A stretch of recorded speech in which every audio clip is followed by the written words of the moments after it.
So welcome to having the opportunity to have a fantastic chat with Kate. So this film has been shown across the country tonight, and we are lucky in Lewes to actually have Kate Prince in the house. Thank you. This is my local cinema, so I wouldn't want to be anywhere else. So first of all, huge congratulations. Thank My you. God, it was spectacular. And just I'm just trying to think of how much has gone into making that piece of work. When did you start making this piece of work? I'm doing this because I'm not sure if you can hear me. Can you hear me if I do that? Yeah. I'm fine, I can relax. Okay. We started making it 7 years ago. So it opened right before the pandemic hit, and we opened in the West End, and I think we did 2 weeks of shows after having already. So we started in 2017. By 2020 we opened. We did 2 weeks, and then obviously the West End went dark, so that was it. And then we came back the following year when theatres started to open again.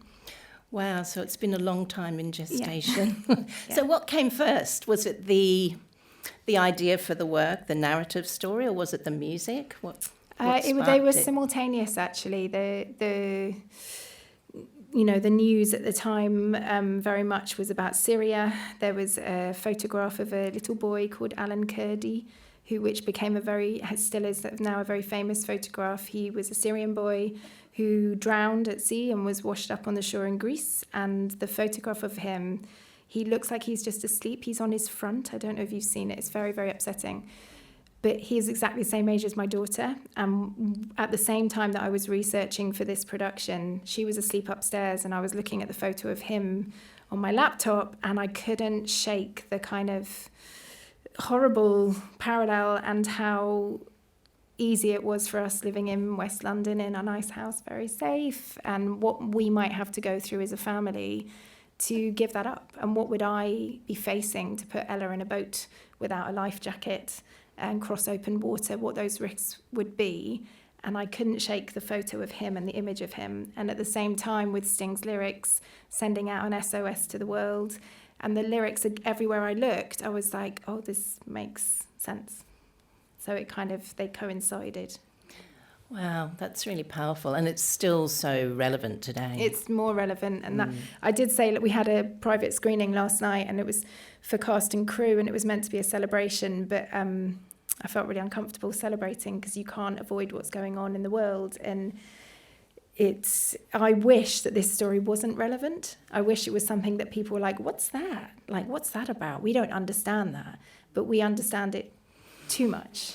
And even though we made a lot of those images 7 years ago, the same images and worse are coming every single day. Yes, yeah, it's hard to move on, isn't it? Yeah. We can't move on. We can't move on. And so tell me a little bit about the relationship with Sting. How did that work with his music, which was, and I think your musical director's done a brilliant job. It's absolutely amazing what he's done with Sting's music. Really, for those of you interested in theatre, so one of our musical supervisors and arrangers is a man called Alex Lackamoire, who also arranged and supervised Hamilton, Dear Evan Hansen, The Greatest Showman, all sorts of stuff. He's doing the live action Moana at the moment, and he's absolutely brilliant. And then there's two Swedish music producers as well who worked on it, Martin Treffe and Oscar Winberg. But yeah, it was like a couple of months in a studio with a choir, and we were given all of Sting's music from all of his albums on stems. So we had every part separately, which meant I could go into a track and go, actually, I don't want drums here, I just want that cello part, and that cello part already exists. So we're going to sit in the cello for a bit, and then Alex might write some extra strings to go with it. We had all of Stevie Wonder's harmonica from Brand New Day, and we had every take that he did. And so I had this weird day at work. I was like, oh, which Stevie Wonder take do I want to use today? And Sting was really open with that. He kind of was like, this is my body of work. This is all of it. All the Police tracks we actually had to re-record with new musicians. I won't go into the legalities of why, but we had these incredible musicians who came in and replayed them and had to play them exactly like the originals. So that was quite a thing. So it was months of making the music before we even got into the full rehearsal process. So did you have to map out the dramaturgy of the piece first? Yeah, we did several, from 2017 to 2019, we did several workshops kind of building story points, really focusing more on what the story was than what the steps were. But we had to do this first workshop where Sting came to watch it, and I had 13 dancers for 2 weeks and 6 songs, and it basically was sort of make or break. He'll like it or he won't, and if he likes it, he might give his permission, and if he doesn't like it, well, there you go. But he did like it, and he said something about how he'd spent his whole career listening to his music, but he'd never imagined what his music looks like. It's a different kind of, it's like his music was being presented in this new form. So it started with those 6 songs, and then we did another workshop with another 6 songs, and then sort of gradually built and built. And then I had to write the whole story like a story first. And I worked with a really brilliant dramaturg called Lolita Chakrabarti, who, for example, did Life of Pi in the West End. She adapted that. She's done loads of stuff. She's wicked. And she also helped me do the musical Sylvia in the West End as well. She's amazing. Is this the biggest production that you've created, do you think? I don't know. It depends what you mean by big. Just in terms of not necessarily what you see on stage, but everything around it. It looks like there was a cut. The credits were incredible. Yeah, there's a huge team who've collaborated on it over the years. It's the biggest heart of a production I think I've ever worked on. I would sort of judge it on that scale. But yes, and I think obviously because it is a world-known artist, the sort of attention on it. I mean, ZooNation's been going 21 years. We've never had these opportunities before. And I'm not, I understand why we're getting these opportunities, because his music has crossed us over into a slightly different audience than we would normally have with our other work. I'm going to open it out to the house, actually, because I feel like there's lots of questions bubbling. Has anyone got anything they'd like to ask? Or even if you'd just like to make an observation, that'd be fine as well. Hello. Oh, there's one down. We'll go up to the top first, and then we'll come down to the front. I want to thank you, because we had to have a television programme about the post office to tell us what we'd known for more than a decade. So the sort of work you're doing is really important, because we've known about these tragedies for a very long time, but to create empathy, to make people understand, to present in a form that actually moves people is a real achievement. So I want to thank you. Thank you ever so much. Thank you. I appreciate that. We have another question down here. The question I would like to ask is, when did the Royal Opera House give you the commission to do this work? I mean, has it been in the pipeline? So I wish I had a clearer answer on that. I don't actually know. I know that Universal Music and Sadler's Wells produced the original production. Then the decision was made to film it. And then I think after we had turned it into a film, as I understand the process, it's about selling it to different, like the National Theatre has a streaming thing, doesn't it? And the Royal Opera House does. So I think because we make work for the Royal Opera House as well, if you're free this summer, we're at the Royal Opera House in the Limbury studio for 3 weeks. Please come. It's in September, the Mad Hatter's Tea Party, plug. But so we have a history of working with them. We worked with them 10 years ago and they commission our work. So I think maybe there was an affinity already between the Royal Opera House, the Royal Ballet and us. So the Mad Hatter's Tea Party, just very quickly, the Royal Ballet does Alice in Wonderland, and they have a massive ballet of that. And whilst they are in the main house, they put us, ZooNation, in the dungeon, which is the Limbury, and we do our version, which is the Mad Hatter's Tea Party, and it's actually all about the stigma of mental health challenges that people have. And it takes the characters from Lewis Carroll and puts them into therapy. But it's a hip-hop musical, so make of that what you will. We have a question over here as well. I guess because it said Royal Opera House, I was thinking, it's all going to be ballet. It was a great surprise, it wasn't. I was just wondering what kind of training all the dancers, their backgrounds so were. ZooNation started 21 years ago, and my mates at the time, when I was much younger, we were all backing dancers on Top of the Pops, and like that's our background. That's how we all started and how we met each other. And I used to teach in all the colleges, and there were all these amazing dancers who were never going to be in the Royal Ballet, and they were never going to be in Rambert, and there's no Royal Hip Hop Company, which is why we started ZooNation, was to try and give a platform to these artists whose specialities were from hip hop foundations, breaking, popping, locking, whacking, crump. Even we have Lindy Hop and jazz and house steps, and these are all beautiful dance styles, but you don't get the royal, crump, whatever. So that's how we started. And the dancers in this, they're quite mixed. It's quite broad. It's a combination of ZooNation people and more contemporary and a couple ballet people. But they all had to learn from each other. So a breaker had to do ballet every week, and a ballet dancer had to learn to break. And it was like you can't be in the company if you don't try and learn every single style, which is the advice I give to all dancers, by the way, is try everything. And the thing you find the hardest, that's the class you should go to. They were fantastic They dancers. are. They're so diverse, yeah. And some of them are trained and some of them aren't. Some of them have come up from our youth company from very, very young.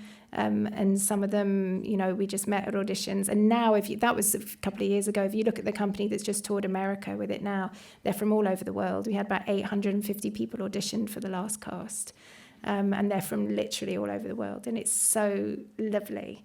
And they're a real international group of people who are all bonding over this subject matter and telling this story. And it's really hard work when they're touring. So, Question over here. Hello. Hiya. Well done. I enjoyed all of your shows that you've made. Oh, thank you. For this show specifically, what was your favourite dance to choreograph?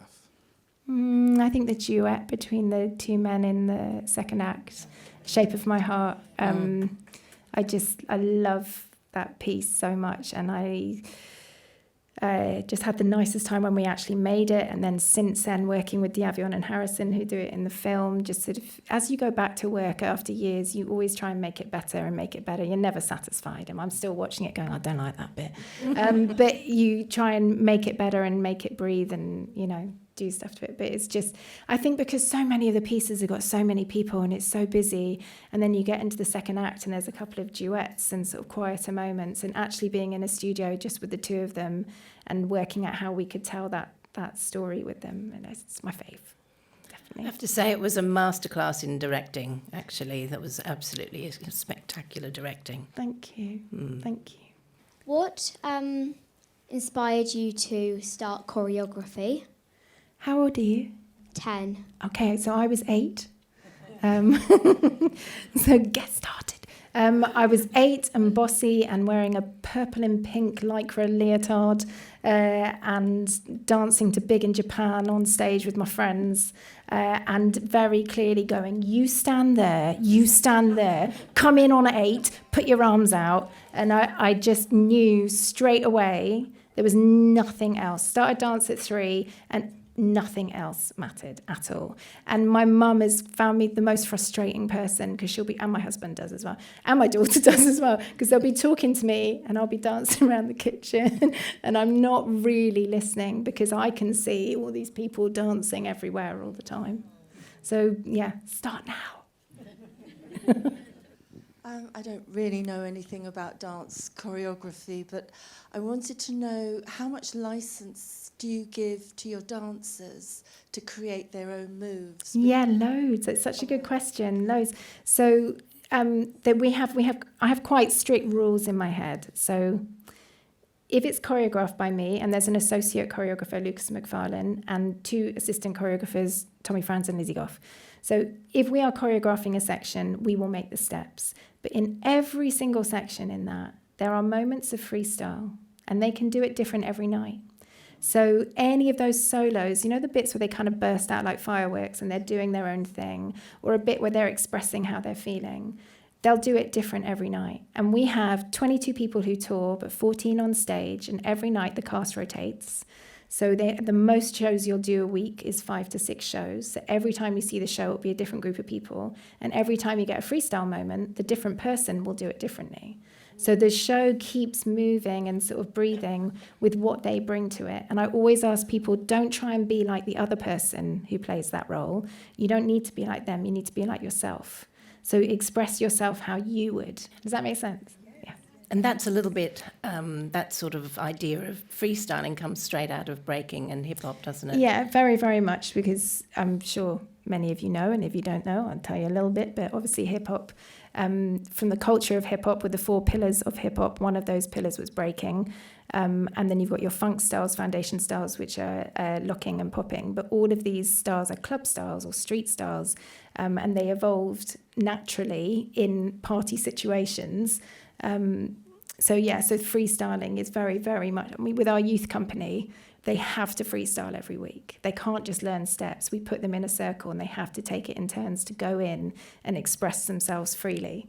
Because it's awful. If anyone, it's so scary. I hate doing it. But I'm like, I never had that as a kid. I always taught ballet and tap and modern and jazz and all of those things. And here are the steps and here is the syllabus. But no one really told me to just go and be free and to be in the moment and listen to the music. And as the music's coming in, express what you're feeling. And it's a skill and you learn it over time. So we very much encourage that. Mm. I have heard of, I'm assuming I'm not the only one in this room, but I may be. Locking and popping, I have heard about. I'm not entirely sure what it is. So locking is a funk style, and you can see it in this show, particularly the, Shadows in the Rain, when he is, I don't know if the story came across, but they have crossed the water. In our story, they had got to the border and they'd been stopped and they're being held in a refugee camp and they're there for ages and it's raining and it's muddy and it's squalid. And then he does a number there where he's locking, which if you've got locking, you've got all your shapes and your points, and there's a real kind of funk to how you're moving. And popping is like a contraction and release of your muscles that sort of makes your body look like it's got an electric pulse going through it. And you'll see it, like you'll see how they're moving and sort of, some of them do it in freestyle. In the beginning of Englishmen in New York, we use popping techniques when the group in blue are starting at the beginning and they use little pops in their body to hit the staccato of the music. Thank you. I really loved how you created a movement world for the 3 refugees at the end, the red and the green and the blue, and the movement world was really unique to each different world, and I think that really read clearly. I hope so. I think I have a slightly commercial side to my brain sometimes where I'm like, I've got to keep moving the styles on and the energy on and give the audience something new to look at and introduce as many different sort of diverse styles as possible so that we're not feeling we're watching the same thing again and again and again. So having 3 lead characters and each of them having their own sort of way of moving really helps do that as well. No, I think it worked really well. Thank you. Since the show first opened, do you feel like it's continued developing as a piece? Like, how do you feel like it's changed since it started? Yeah, it does keep developing. We started with a cast of 16. We shrunk it down to 14 for financial reasons, but it actually gave them more space. It meant we had to solve a few things because we then had 2 less bodies on stage. But literally, like even now, and I've just been with the cast, they've been on Broadway for 2 weeks with it, and we were still doing notes. And the resident director, Lizzie Goff, is so meticulous, and that like it's even like pick the lantern up in unison at the same time, and your chin needs to come up at the same point. It's tiny little details like that, how you roll out the rug for the wedding, all these things. But you keep tweaking and you keep tweaking, and there's never a show that I watch where I'm not like, I can make that better. I should change that. I could make that easier for them. Or why am I making them do that? That's not fair. Like there's always something. And also the cast has changed. And with every cast, you've got some original cast who've stayed for 7 years. And we've got lots of other cast who've come in. And with that, they bring their own character and their own uniqueness. And that forces you into a new way of doing stuff. And so the show is It's alive. What's weird about that film, and what I'm not used to, because I mostly make theatre, is that's locked off. I can't change that. And I actually was sat there going, I should have chosen a different edit there. So I'm not used to that. Normally I'm used to every show is different and every show breathes, and some shows are better than others. You can see the same cast the same week, and one night it's electric and another night it's just a bit dead, and you don't really know why. It's the same show. How did they get on with not having an audience? Yeah, it was weird. Yeah. It was so weird because the audience was like, a crew of 50 people and cameras everywhere and wardrobe and makeup ready to sort of walk on, and no audience noise, no applause, which normally at the end of the show they bow and they do an encore, and we took it out of the film because when we watched the film back and they bowed and there was no audience, we were like, that's weird. So then we tried putting like applause on, and we were like, that's even weirder, that doesn't work. So we took that out and just left their freestyle at the end. Yeah, that worked really well. Yeah, actually, what I found really interesting about filming it, we broke the whole show into short sections, and each section we filmed 4 or 5 times. And the last time we filmed it, they had to wear in-ears and get the music, obviously, just for them. And then they had the sort of the Foley, just the sound of their feet, their breath, any props being picked up, any vocal noise they made. So that was recorded separately and then could be put on top of the film later. Wow. Yeah. So it's like, I learned so much doing this. It was a really great experience. It's quite exhausting, Yeah. isn't it? Yeah. The whole filming Yeah. process, the Yeah. number of times you have to do something over and over again, and as dancers, you want to get it right every time, don't you? Yeah. So it can be really challenging for them. Sorry, we need to come to you, don't we? Was it actually filmed at Sounders Boswell, Cotton Garden, or No. in the studio? We were in a soundstage in, was it Thurrock? Thurrock. Yeah, we were in Thurrock So at a it's done in the soundstage. studio? Yeah, it's a really brilliant facility. It was the only way that you could have Steadicam walking on and off stage, so it all had to be on one level, and we had a massive jib crane that was moving on and off the stage. So it's really, I've had to film a lot of EPKs, electronic press kits, for other shows, and we have to do them when the show is up and running and in the theatre. And actually, the logistics of getting a crane in a theatre, and we had a Steadicam operator who fell off the stage when we've filmed the EPK for Sylvia recently at the Old Vic. Because it's just not very safe because there's a massive drop, and it's actually the practicality of doing it on a soundstage was great, and we had all this space backstage which we never have. If you've ever been to the Peacock Theatre and watched something, it's beautiful to look at, but as soon as you come off stage, it's like the wall is here, and there's no space anywhere. So suddenly being on a soundstage with loads of space. Do you find it difficult, like casting the 3 siblings, or like finding the people perfect for those roles? There's so much brilliant talent out there, and there are so many young dancers that are just phenomenal. So the young woman in that is a woman called Casey Rice, and she's American. She was only 19 when she made that, and she was actually brought in because the film of it was bought by PBS in America. And we knew it was going to be shown on PBS, and we needed to put an American talent in one of the main roles. And she's got several million people follow her on. How do young people get these social media followings? I mean, I've been doing this 21 years. I'm like crawling up around 5,000 people, and she's got like 2 million people follow her. Anyhow, she's amazing. So she's in it. No, finding the talent has never been a problem. It's the dance around the world is just blossoming, and the young people who don't just dance on TikTok, those are the people I'm interested in. TikTok dancers can only dance about 1 meter wide, and then they're done. So for three minutes, isn't it? That's it. They'd struggle with an hour and a half. Yeah, exactly. Yeah. Sorry, we've got one up here. Hello. Hiya. I'm a dance teacher at a secondary school, and I've just taught Message in a Bottle to my year 10s for their BTEC. Did you use our BTEC pack? Yeah, I Yes! did. It was a lifesaver. Brilliant. Oh, I'm so pleased. I'm going to tell my team. No, it is like the best resource ever. I've been raving about it. Brilliant. Thank you. We've got BTEC packs for everything. So if you want to teach any of our other stuff, Yeah, Mad I've been Hatter. looking, don't worry. But Is there any particular tasks that you set for your dancers, whether it's like choreographically or for them to like know their character? Yeah, what do you get them I'm to not do? sure if I mentioned it in the pack. I can't remember. Is there something in there about the freeze frames? The picture postcards. Yeah, picture postcards. Have you tried that one? Yeah, I tried it with them. I set a little task. Yeah, I think that's because that's how we make it. So the picture postcard process is, say you've got a really simple story, Cinderella. I would get the students to, without dancing, make several freeze frame photographs that anybody could look at and then go, oh, that's Cinderella. And they would recognise, and it's quite easy with Cinderella. Cinderella's really famous. And you have to, so basically create a structure to every bit of storytelling before you do any dancing.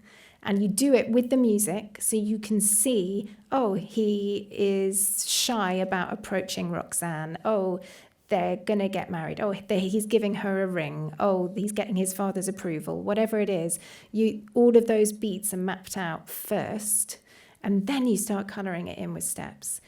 What I found was I used to do steps first, and I'd get so attached to the steps in that kind of like egotistical kind of like, I like my steps, I want my steps, and I get really attached to them, but then I hadn't left space for story, and so I try and do it the other way around. Block the story first, create it like the foundations of a house, build, and then choose your curtains. Like do it second.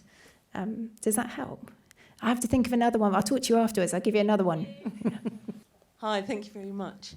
Can you see any influences on yourself that you have used in the work? As in? Things that you have experienced, artistically in your life. Oh, gosh. I mean, yes. Are there things that were sort of really stand out to you as things that influence you? Well, look, back in the day, it was Janet Jackson and MTV, but but you can see, like, I am a massive, like, music video person, and a lot of that stuff, it is pop, it's not that I'm not a ballet choreographer, and you can see it in the lighting, you can see it in their movement quality. So many influences, I just wouldn't know where to start. My Rolodex of images is going through my head, but so much from, I would say, 1980s and 90s music video, pop culture, a lot of that still influences. I mean, we're not talking about the news and the media, because those are my biggest influences, unfortunately. Good evening, and thank you. Following on from the question about which was most enjoyable to choreograph, given the traumatic nature of the material, what was the hardest to choreograph to do justice to the material that you were? I think there's a couple, but there's a scene where a group of male militia come and the women are isolated, and it was something that that at the time that was actually sort of based on the story. Do you remember there were a lot of schoolgirls, about 50 schoolgirls in Nigeria who'd been kidnapped, and that was sort of the first sort of part of the influence for that. But actually being in a room with male and female dancers and sort of navigating, look, this is what they're going to do to you, and because the cast changes as well. We've got Stephen, and he's going to put his hand here and he's going to do this to you, and this might upset you, and then we need to talk about that, and how does it make you feel? You don't know what the male or female experiences have been in their lives of any kind of sexual abuse or anything like that. So it is something that you have to tread through very carefully with everyone and be respectful on it. So that was hard to do. And secondly, in Fragile, there's a bank of lights, and they're sort of moving backwards and forwards from the lights as the bombs are getting closer and sort of danger is coming towards them. And then someone passes away on stage, and all of that, you're dealing with grief, you're dealing with, bereavement, you're dealing with violence, you're dealing with so many things, and you're asking them to do it every single night. And actually, I know through the process of doing the show, some of the cast have lost family members, and some of the cast are descendant from refugees. And so it's, on some days you'll be fine, some days you would not be fine. And you do have to, we have a thing called Wellbeing Wednesday with the company, and we give them access to a psychologist who works with them. and we have sort of voluntary group chats if they want to talk about anything that's bothering them. So we do try and help with that. But yeah, that stuff's, it's difficult to navigate, but it's important. I don't think we can shy away from that stuff. We're going to wrap it up now. So I just want to thank you once again, Kate, for being here, and just congratulations on such a fantastic Can I just say piece. as well, it's so nice for me. Like, we moved down here a couple of years ago, and this is the cinema I come to. And I did think when I came along tonight, I was like, what if no one's there? What if it's like one person? Be a hiya. So it's really lovely. I really appreciate you hanging out and being interested and watching it. Thank you very, very much. Thank you. Oh, yes. Yes. Yeah. Oh, and it's playing here again on Sunday, so you can tell your mates. Yeah. Oh, yeah. Bring your friends. Thank you so much. Thank you. Thanks.